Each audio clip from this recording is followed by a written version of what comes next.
How's it going, YouTube friends? Welcome back to my channel. Thank you so much for clicking on this video. It means a lot to me. Now, I just want to be right up front and just say this video is not clickbait in any way. Everything that I'm telling you is 100% true. And as the title says, I lived with a gay pedophile. I was 17 years old, clearly underage, and I lived with a homosexual pedophile. Now, let me just give you a little bit of background before we hop into the summertime, which is really what I want to talk about. I had already spent the previous winter living on the streets and couch surfing and not knowing where I was going to go. I did a short stint at a friend's house whose parents took me in and made me go back to school. And then when I got booted out of school, I got booted out of their house, so I was back on the street again at around the end of April. So beginning of May, again, I ended up on the streets again. And I lived down by the river in a tent. The tent that I actually owned as a child, my parents had given to me. I asked for it. And I lived down by the river. Now, you're probably asking, well, why didn't you just live with your parents? You were 17. Well, my parents didn't kick me out. That's the first thing I want to say. I moved out by choice because my parents were going through some stressful, fucky things. And I was going through some stressful, fucky things. And I just wanted out. My first place that I ever lived when I moved out was in a big closet that some of my friends, they had an apartment and I lived in their closet, and it was big enough for me to put a dresser and a bed and some things on the top shelf. And that's where I lived for like the first 2 weeks until they wanted to kill each other and everything went fucking up in smoke and I had to move out. Anyway, to make a long story short, I'd had a really up in the air, topsy-turvy, all over the place winter. And I ended up back on the streets in the spring. And although there's so many great memories of that summer, we frequently referred to it years later as the good summer because so many crazy fun things happened. One of the shadows of weirdness that was over all that is that we met this, I'm going to say he was probably like 56 or 57-year-old gay pedophile. And I'm not being belligerent here that, you know, why are you saying he's gay? I mean, it's just the fact that he's a pedophile. No, he was also gay. He was a gay pedophile, and that's relevant to this story. Now, in 1997, grunge was still riding high, grunge rock, and punk had made a comeback because the Sex Pistols had released another album just to try and get money. And then you also had Marilyn Manson and the whole freak thing, that was popular again. And the Grateful Dead and Pink Floyd and Led Zeppelin, they all saw a huge resurgence in popularity again. And so the 90s was ripe with amazing, awesome music and alternative lifestyles and fashion. And so that was the whole environment that this all took place in. We were all kind of alternative lifestyle people to begin with. When the warm weather started and I was living down by the river in a tent, I spent a lot of time downtown. If I wasn't singing and busking, trying to make money so I could buy food and pot and stuff like that, I would just hang out downtown, sit on benches. I used to people watch. All of our friends used to hang out downtown. We used to smoke pot together and just laugh and stuff like that, sitting downtown or in the park. And one night I got downtown, none of my friends were there yet. It was just me. And so I'm sitting there on this bench when all of a sudden this dude who was on another bench adjacent to me, a real Santa Claus looking guy, except for a sans beard. He had no beard, but he had the same kind of hair, kind of baldish on top and white and, you know, like that. Picture the Coca-Cola Santa. Now picture him without a beard. That's what the guy looked like. He was sitting on a bench adjacent to me, and I noticed he kept looking at me, and so I sort of waved at him, and he came over and sat next to me. Now, I didn't think anything of this, because when I was a fresh-faced 17-year-old youth, people that were pedophiles and murderers and rapists and people that dish out extreme beatings on people and armed robbers, they existed in California and New York and on television, in movies, on America's Most Wanted, and Unsolved Mysteries. That's it. Really, those people didn't really exist in real life. It was a small town in Ontario. Why would I think anyone like that would be in my town? And really, why should I? My parents raised me right, and they shielded me from all the places and people and things that may cause me physical or sexual bodily harm. Anyway, so the fella sitting next to me on the bench, he introduces himself. We start talking. It was no big deal. This is something we'd done a million times before. But there was kind of an uneasy feeling. This guy maybe is not right But then I was like, nah, don't judge. Just let's see what the guy's like. And he seemed kind of nice. He seemed like a friendly kind of dude. And so another friend of mine eventually showed up. So the three of us are sitting on this bench and we were talking about how people could be so mean. And we were talking about how, you know, the city, we just need to get out of the city and just go camping. And he was like, yeah, we need to go camping. And my buddy was like, yeah, we need to go camping. And it was nothing new to meet new people and hang out with them for a few days. And nothing weird ever happened. And then you just kind of parted ways and you hung out with other people. So we all decided to go camping to the local campground that it bared the same name as the town that we lived in, only with the word park at the end. We went camping, and to make a very long story very short, by the first night of camping, we're laying there in this fold-out tent trailer, and we're just talking. It's like guy talk, and all of a sudden, like it's dark, because we'd gone to bed, right? He came over to talk to us, this guy talk. He's sitting right, you know, on like the bench near where our bed is, and all of a sudden, I feel a hand on my cock, rubbing my cock. My brain had all these thoughts in a split second. Whoa, what the fuck is going on? That's not my hand. That's the old guy's hand. Why is he touching my cock? He's not supposed to touch my cock. I didn't ask him to touch my cock. This isn't right. Whoa, well, wait a minute. Do I say something or shouldn't I say something? I don't want him to do it. But if I say something, he might be sitting there with a giant butcher knife in the other hand, ready to stab my eyeballs out and gut me and pull out my intestines and then wear them as a scarf. I have no idea. So while all that is going on in my head, my friend all of a sudden goes, Dave. And I'm like, okay, someone's saying something. Let's wait a second. And he goes, what? What are you doing? And I went, yeah, what are you doing? Oh, I'm touching your cock. Or he said something like that. It's been a long time. But he definitely mentioned him, the action of touching, and our private parts.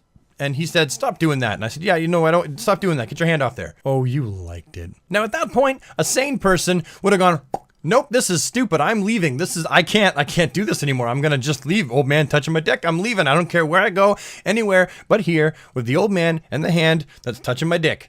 Gone. But that didn't happen. Instead, we were like, I'm tired. I want to go to bed. It's probably an isolated event.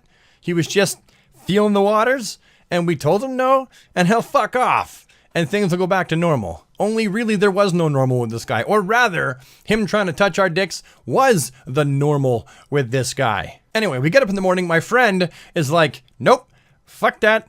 I'm out of here. And he fucks off. But before he can go, a bunch of our friends who were going to meet us all show up. And so we're all there in a group and we're like, hey man, he did this. This is what he's like. And he touched me and he did this.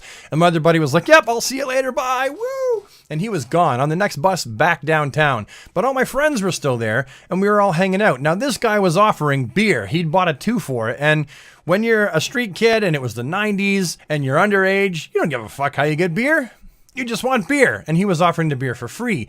And so they were like, ah, fuck, we'll just drink his beer. Now, at the end of the night, all my friends went home except for one person. It was a female who had a big crush on me. I didn't want to go home yet. I didn't want to be near him, but I was enjoying being at the campground, if that makes any sense. I was enjoying being at the campground with a gay pedophile. I kind of was, just not the gay pedophile part. Camping is fun, all right? Shut up, don't judge me. Anyway, so she slept in the bed with me. And she was like Gay Dave repellent. He didn't come anywhere near me because she was there.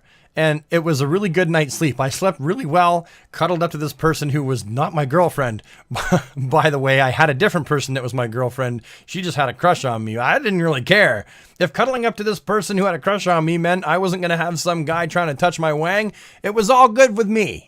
Now, when the camping trip had ended, he kind of, through me and the other guy, ended up coming downtown more and getting to know sort of everybody. Like everyone that hung out downtown in our group of hippies and freaks and grunge people and that kind of thing, they all got to know him. And he had this thing where he would throw birthday parties. If you had a birthday in the summer, he would throw you a birthday and he would buy beer for it. And so people started taking advantage of him and saying, oh, it's my birthday, Dave. And he would go, oh, really? And he would throw a birthday and buy a cake and buy a 2-for a beer. And it was like someone's birthday that summer, like every other day. And there were people that were trying to say, it's my birthday. You had one 2 weeks ago. No, I didn't. And he would buy a cake and have a birthday for them anyway. Now, for some reason, me and another person whose street name I shall refer to from this point on as Daisy, so I don't give his actual real name, we ended up at his house again one night. I think I was sick and fevering, and there were already some people going there. And I remember thinking, I don't want to go there. I know what the guy's like.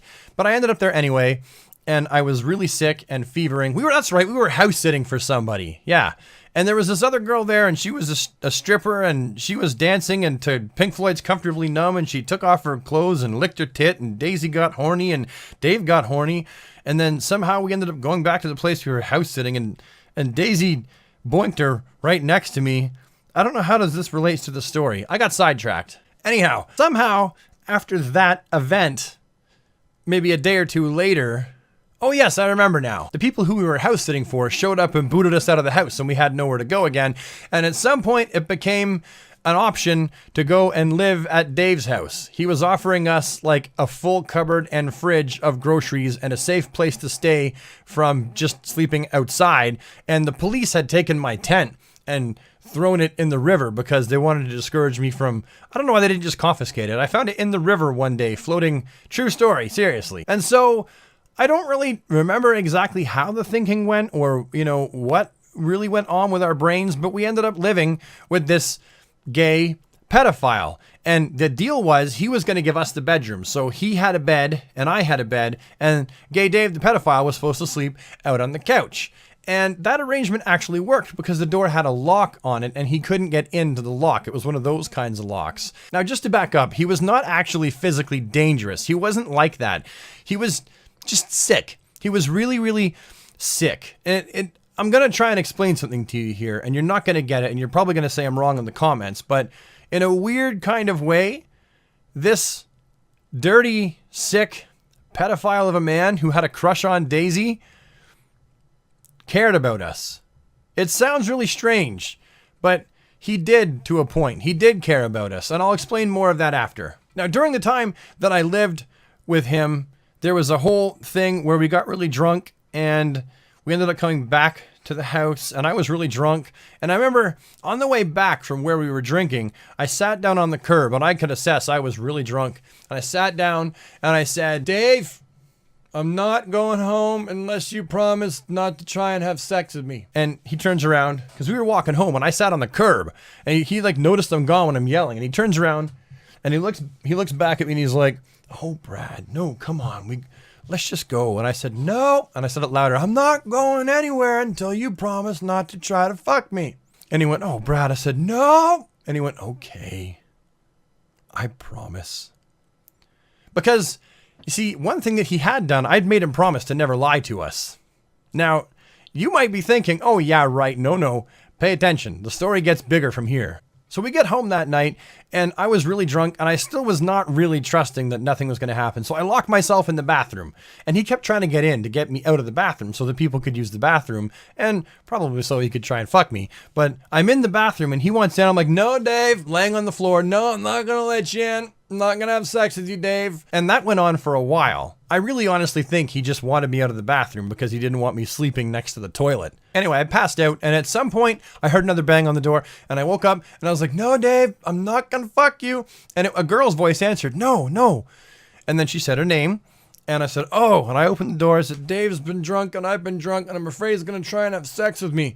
And she shut the door and locked it, and she said, "No, I'll sleep in the same bed as you, and I will keep him away from you." For the record, this was a different girl that had a crush on me that was sleeping in the same bed as me and acted as Dave repellent.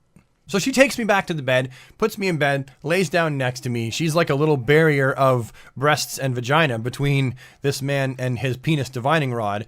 And I felt safe with her there. And she was a big girl too. Like, she probably could have beat me up. Probably could have beat me and all my friends up back then. But she kept having to get up because she said that Dave would sit up and then go and climb onto the bed that my friend Daisy was on. And she would get up and have to use the bathroom because when she would get up, he would scamper off. And she did that about 3 times. But then eventually she was just so tired, she couldn't stay up anymore. And she said that she woke up a little bit too late, and Dave was on top of my friend Daisy, bobbing up and down with his mouth. You catch my drift here. You know what he was doing, right?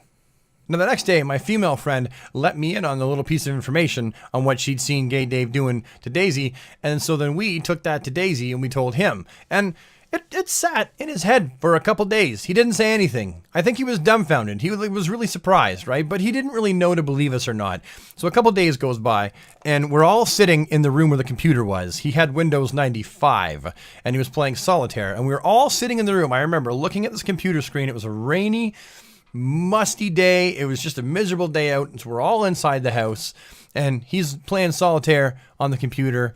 And all of a sudden I've got the idea, now's the time to confront Dave about it. And so I looked over at him and I went, Dave, remember how you said you would always tell me the truth? Yes, Brad. Did you give Daisy head in his sleep?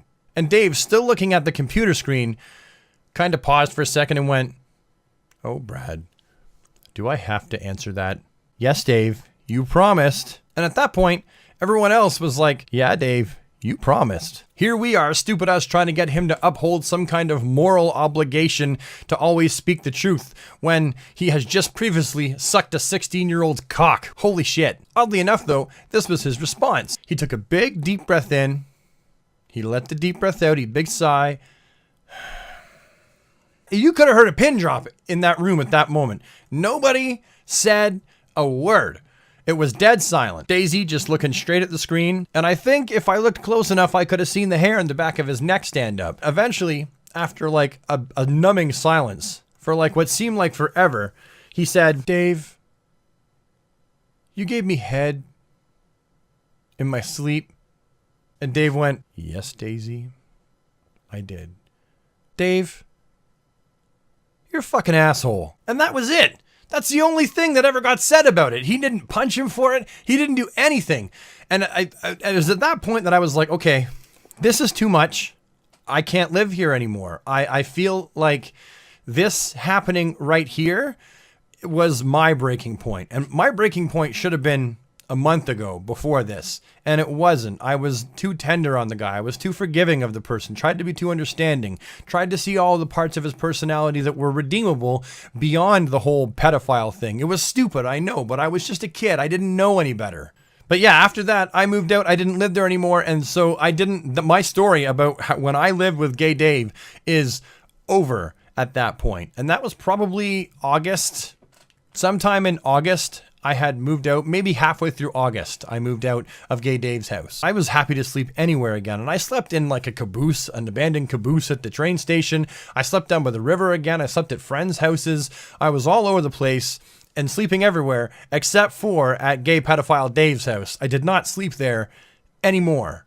I feel like I should give you guys a little bit of an epilogue about what happened after that. So I moved out in the August, and then it was in the October that I ended up going to a whole different town and patching things up with my parents and moving back in with them. But it was when I was in this other town, it was like 1 or 2 summers later. I think it was the next summer that all of a sudden he just blew into town and he was looking for me. And he found me, and he had his big Cadillac, and he had his trailer, his tent trailer that he used to, bring along with him to go camping. And he was coming to find me to tell me that he had been arrested and gone to jail, and he was currently out on bail for touching children because he was a school teacher. And so I guess he'd been like rubbing some of the kids' back of their heads or something like that, and it was inappropriate, and some of the parents told on him because the kids came home and said Dave was being inappropriate, and he lost his job, and he was going to go to court and probably go to jail for a very long time. I think they were telling him 15 years is what he was going to be able to expect in jail at the time. And he was just coming to find me to tell me, yeah, I'm going to jail because I was doing this and I shouldn't have been, and I got caught, and it's probably for the better that I'm going to jail for this because then I can get some help for it. And he says, but you know what happens to pedophiles in jail, right? And I was like, yeah, they get the broomstick snapped off in their ass and they get the beats and sometimes they get killed. And he hung out with us for the weekend, me and my new friends, hit on all of my fucking underage friends. Fucking pedophile. Took a bunch of us out for breakfast and then left. Said, see you later. And he went back. His court date was shortly after he got back, and he probably went right to jail after that court date. And I don't know what happened. Maybe he committed suicide. Maybe he got killed. Maybe he got out of jail and repeat offended. I have no idea because he hasn't looked me up again, and I haven't tried to find out where he's at either. Anyway, that's it. That's the story of when I was a 17-year-old underage, doughy-eyed youth who decided to make the stupid decision to live with a near-retirement gay pedophile with my other buddy. Fuck, it's a weird time of my life. For the record, if that kind of thing ever happened to me now, I would probably break his fingers individually and then use railroad spikes to staple his hands to his face. Yeah, let that sink into your head, what that would look like. I just reacted the way I did back then because I had no idea what to do. I'd never experienced something like that, and I was really shell-shocked about the whole thing and really naive and really thought that maybe he could change or that this wasn't going to be something that he was going to do repeatedly, and it was, and I was an idiot, and I had to move out. I know this video at times seems like I'm being upbeat about it, but that's because it's been so long ago, but this really did happen. I haven't told any falsities here. It's not just a story. It's really a little piece of the history of my life, and I thank you so much for taking the time to listen to it. If you want to hear more stories, and believe me, I've got more stories, click the red subscribe button. I also do diaries. Sometimes I do a whole lot of diaries, and sometimes they get a little bit sparse, but I do diaries on my channel, and I also do a little bit of current event stuff. So if that's something that you think you'd like to see more of, please hit the red subscribe button, and I'll see you next time. Goodbye.